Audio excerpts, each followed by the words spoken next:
संबलपुर लोकसभा और विधानसभा आसन चलित निर्वाचन रे हॉट सीट रूपे परिगणित हेउथबा बेले जातीय स्तर रे मध्य समस्त दृष्टि आकर्षण करुछि। राज्य रे दुई प्रमुख दल बीजेडी और बीजेपी रो हेवीवेट नेता मानक मध्यरे एठारे लड़ाई हेउथबा बेले उभय दल पई एबे संबलपुर लोकसभा और विधानसभा आसन जितिबा समानर विषय पलटिछि। एणु एबे नेता माने जनता प्रिय भाजन हेबा पाई कौनसी सुजोग भी हाथ छड़ा करुनाहांती।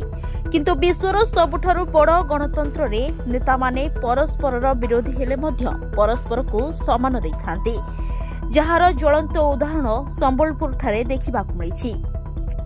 विश्व प्रसिद्ध देव विवाह उत्सव शीतल षष्ठी यात्रा पाई शुक्रवार पवित्र अक्षय तृतीया तिथि अवसर में शीतल षष्ठी यात्रा कमिटीगुड़िकर थाल उठा नीति संपन्न सहित मासाधी काल पाक प्रस्तुति पर्वर शुभारंभ हो जाइछि।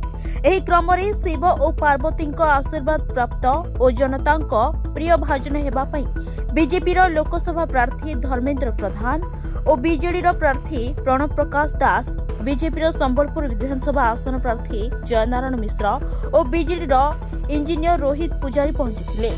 बालुंकेश्वर मंदिर को प्रवेश करने समय धर्मेन्द्र प्रधान और प्रणव प्रकाश दास सामना सामनी होता बेले उभय परस्पर को अभिनंदन जणाइबा सहित आलिंगन करथिले। गणतंत्र रे एई मनमोहक दृश्य समस्त को बेस आकर्षित करने सहित एहाको उच्च प्रशंसा करथिले। Bureau report, Dinalipi live. Dinalipi live को एबे ही लाइक, शेयर, सब्सक्राइब करंतु।